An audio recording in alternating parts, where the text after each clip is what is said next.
Hey, I'm Vieira. Today I want to talk about, man, one of the funnest cameras I've ever shot with, and that's the beautiful Olympus OM-1. Now, this is not a new camera.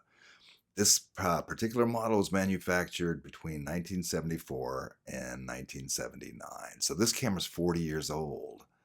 But like things were that were, made back then, yeah, man, these things were made to last, built to last. So even though it's 40 years old, it shoots like it was made last week. Very fun camera to shoot with. I wasn't looking for a camera. I wasn't looking to buy anything new, but man, I was bored and I was watching YouTube, which is not a good combination, especially if you're watching videos about gear. But I was watching this channel. It's called Shoots with Coops. Very cool guy. Very fun videos. Good camera videos. I'll leave a link to his channel down below, Shoots with Coops. But he started talking about the Olympus OM-1. What a cool camera it was. What a fun camera it was.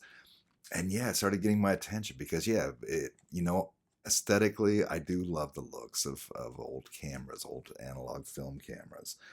And this is a particularly beautiful camera. I love that. And the thing that really got my attention, though, is that it's fully mechanical. It's a fully mechanical camera. Now, you can put a battery in it, and there is a built-in light meter. So you can use a battery and use the light meter. But if you don't have a battery in there, you can shoot the camera fully mechanically and use Sunny 16 rule. That's what I did when I first got the camera. Yeah, no battery in there. I took it out, used Sunny 16 rule, shot the camera, beautiful images, very fun to shoot with. So I'm going to go ahead and show you a quick video and just cover some of the features of this camera. Okay, these are the features of the beautiful Olympus OM-1. Starting over here on the side of the camera, you've got a sync port if you want to use that. On the front of the camera, you've got the lens. Mine came with the Zuiko 50mm f1.8. Man, this lens is amazing, and I will talk more about this later. On the front of the lens, you've got the aperture ring. Very solid, built very solid. In whole stop increments, it takes me from f1.8 up to f16. I've got the focusing ring here. On the back of the lens, you've got the lens release button. If you want to change the lens, you just push that and twist it, take it off. When I put it back on, you just line up the red dots and twist until it clicks into place. Underneath the lens, you've got your depth of field preview. Now on the camera, behind the lens, this is the shutter speed dial. Very solid. Goes from bulb mode up to 1/1000th of a second. Again in whole stop increments. And I just like that. I like the whole stop increments. It keeps it very, very simple. And even though you're normally used to having the shutter speed dial up here, having it on the front of the camera while I was shooting with this, I found it very intuitive. So I thought that was kind of a cool design feature. Nice going. If you're doing any kind of long shutter speeds or macro photography and you want to get the mirror out of the way, you can use this dial here to push it up, and now your mirror is locked up out of the way. That's a very cool feature just to have built in. Over here, you do have a self-timer on this camera. If you want to use it, you just push it down, advance your film, and press this lever over. You'll see the shutter button go down, and when it gets finished, it'll pop back up again. So that's kind of cool if you're taking like a group shot or a selfie or something like that and you want to get in there. On the top of the camera, you've got your film advance, your frame counter window, your shutter button, and here's your ASA or ISO dial, and you'll see which ISO is being used by it lines up with that little black line underneath the shutter button there.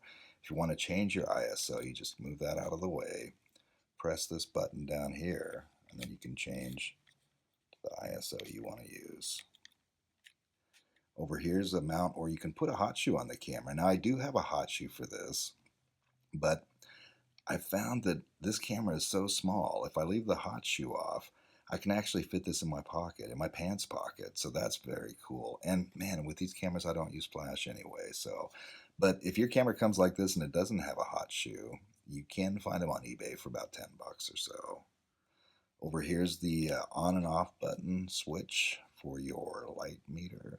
This only powers the light meter, and that's if you have a battery in the camera. And I'll talk more about that later. But if you have a light meter, you just turn this on. Now you've got through the viewfinder here, which is gorgeous, by the way. You've just got a matchstick meter indicator on the side, and if the needle is sticking straight out through the center, yeah, okay, then you've got good exposure. If it's pointing down a little bit, yeah, you're going to be a little too dark.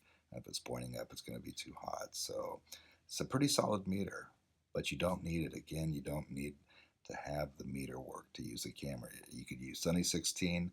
When I first got these cameras, yeah, I just used Sunny 16 and it worked great. I did find a battery later and checked out the meter, and the meter works great.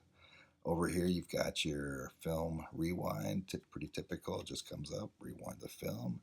If you need to change or put in new film, you just pull this lever up until the back door pops open.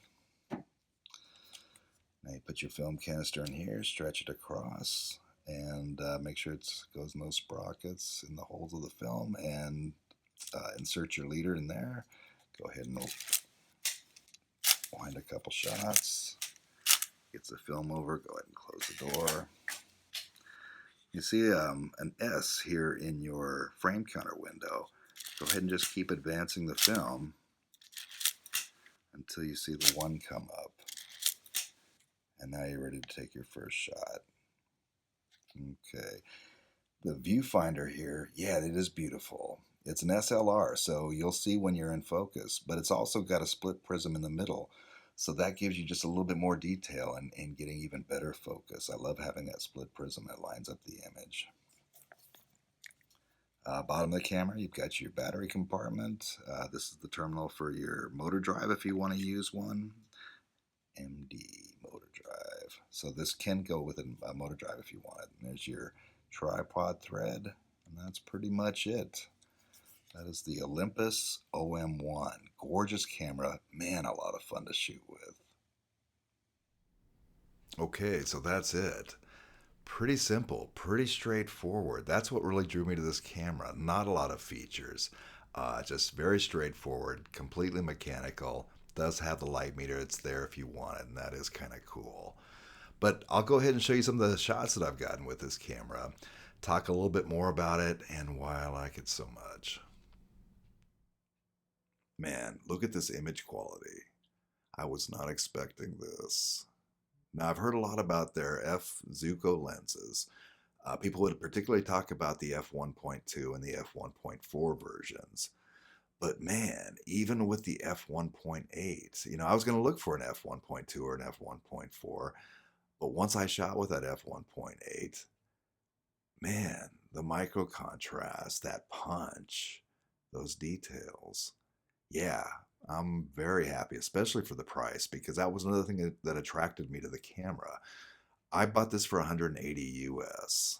I saw them range from 75 up to 500, depending on the condition of the camera, the kit that came with it. So for $180, I thought it would just be fun to shoot with an SLR because I'm always shooting with rangefinders, but I was not expecting this image quality. So I did mention this is a fully mechanical camera. And I love that. That's a huge draw for me because if I'm shooting film, yeah, man, I don't want aperture priority. I don't want shutter priority. I don't want to see a display or any kind of screen, that kind of thing. So yeah, it's a huge draw. I do love fully mechanical cameras. Now that being said, this does have a built-in light meter, right? And it's powered by a 1.35 volt battery. That battery's a little hard to find because the batteries they made for these cameras back in the 70s, yeah, they don't make them anymore for environmental reasons. But one of the listeners to my podcast, oh, side note, if you didn't know, I do have a podcast, and it's over on photographymatterspodcast.com, where I just talk about more of this kind of stuff, but it's a podcast purely audio. So go over there and check it out if you're interested. Anyway, a listener to that podcast, let me know of a battery that I could find that would be perfect for this camera, and that's this. It's a wine cell. It's a 1.3 volt battery that will replace the old mercury batteries that they used to use in these cameras. So if you want to use that meter, man, go to Amazon, pick up some of these. I don't know how long the batteries last yet because I just started shooting with this. But you know what? Most of the time, if I'm out during the day, I'll just shoot Sunny 16 rule with this, and that works great. If there's something that I question, some kind of weird lighting situation, or if I want to shoot later at night, yeah, man, I'll just turn the light meter on when I want to use it, and then just turn it back off. So, wow, how much cooler could this camera be? I don't know, man. It's a very cool camera, and for the cost, and with these lenses, if you're not shooting film, but you're kind of toying with the idea, but yeah, I talk about Leica a lot, and the thing is by looking at these photos, I hope you can see that, you don't have to spend. Do I love the rangefinder thing? Do I love that whole Leica experience? Yeah, man, I do. But yeah, you don't have to spend that kind of money to get this image quality, right? For that you can get with these Zuiko lenses. I'm not trying to compare a Summicron with a Zuiko. That's not what this is about. I'm just saying that if you want to get into film without having to spend thousands of dollars for $180, this thing's in mint condition. Wow, it's fun. And it is fun to shoot. One thing that I do like about these cameras that the Leicas can't do is I can get in close. Like some of those shots that you saw, yeah, that was in pretty close that I wouldn't have been able to get that shot with my Leica because I'm about 2.7 meters back with the Leica. This gets right up in there. So that makes this camera very fun. It's very light, very easy to shoot with. It's beautiful, great build quality. The image quality, man, I was not expecting that. So a fun camera. I couldn't recommend if you're just getting into film and you want a camera that'll be fun and give you beautiful images. The Olympus OM-1. Hey, I'm Ted Vieira. If you have any questions, let me know and I'll answer anything I can. And I'll see you in the next video. Thanks.